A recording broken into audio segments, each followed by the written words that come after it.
What's up, guys? I'm back again, Mr. Voice Man. It is Super Bowl Purple Friday.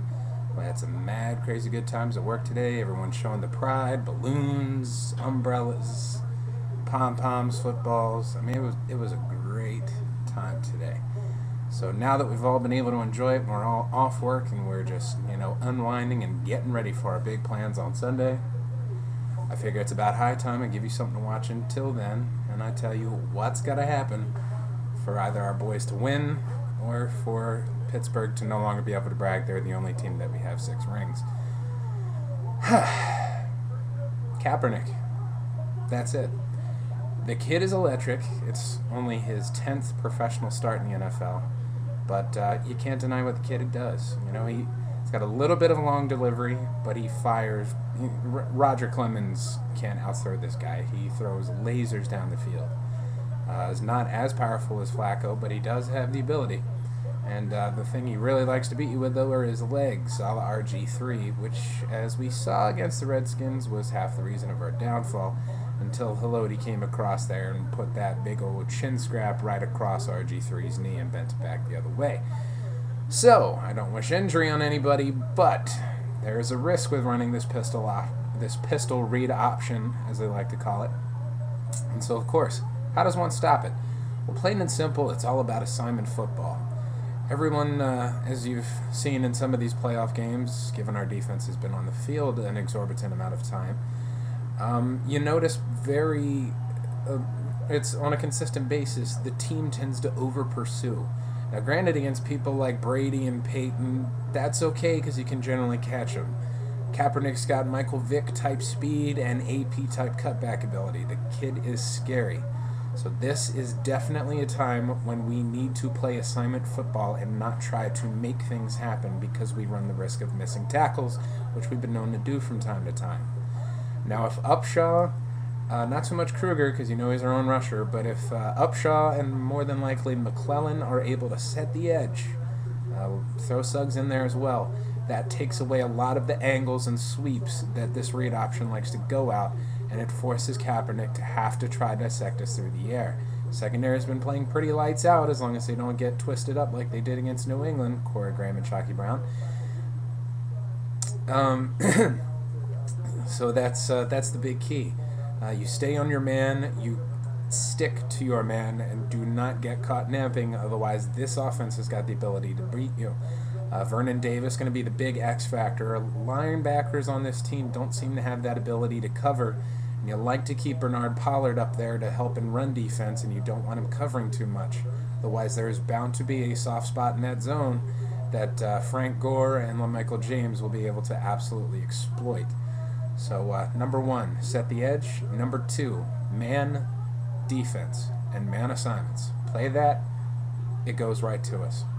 Now, offensively, we got our work cut out for us here too. Their front 7 is possibly the best in football. The pass rush that they can generate with those linebackers and that defensive front, Alden Smith, Justin Smith, Patrick Willis, there's a good reason why there are 6 Pro Bowlers on that defense. Now, granted, Dante Whitner, one of the Niner safeties, he did make the Pro Bowl this year, but my problem is, when you have a front 7 that you're able to get pass rush and stop the run game, you don't have to designate those safeties into run games. However, they're not fast enough to keep up with our outside perimeter speed. So Jacoby Jones and Torrey Smith are going to be key cogs in this offensive attack. Running game first is not going to work like we saw against the Patriots. We cannot come out and just methodically continue to just run after run after run. Being very mixed up, but yet being very patient is going to be the way to dissect this defense. Taking your shots over the middle and down deep when they're given is going to have to set up the run this time because that front 7 is just too powerful and too sturdy up front for this offensive line to get the good push. They should give Flacco time because they have been absolutely lights out when it comes to these pass rushers. I think Joe's only gone down twice this whole postseason. So we know we can at least give him time. Problem is our receivers are going to need to be able to get separation because this is a very physical defense from the outside in, and they're going to be in bump and run coverage. So double moves, People like Bolden, Pitta, Dixon, all across the middle, that's going to be key as well. Trying to get ahead of those linebackers if possible, or at least take what's in front of you down in front. Using that, get some breathing room, and then start running it down the throats with Pierce and Rice. And of course, Joe has got to keep playing like he is the second coming of Steve Young. I hate to use a Niner quarterback as an analogy, but 8 touchdowns, no interceptions. Since Caldwell's taken over, he's only thrown 1 pick. He's got 12 touchdowns. He has been electric since they have developed this relationship, and he has given Flacco more protection. When you give Joe time and he can step into those throws, nothing can touch him and nothing can stop him. So the O-line and Joe together, if they work their magic like they have been, won't be a high-scoring game, but the scores will be there when we need them. So all being said, we've got the last ride of Ray. We have the brothers going at it. I would hate to be at that Thanksgiving dinner if the brothers start to fight, because one can just go, hey guys, remember when I won the Super Bowl ring? That one? Oh, I beat you, didn't I? So you can imagine how uncomfortable it might be at that dinner table.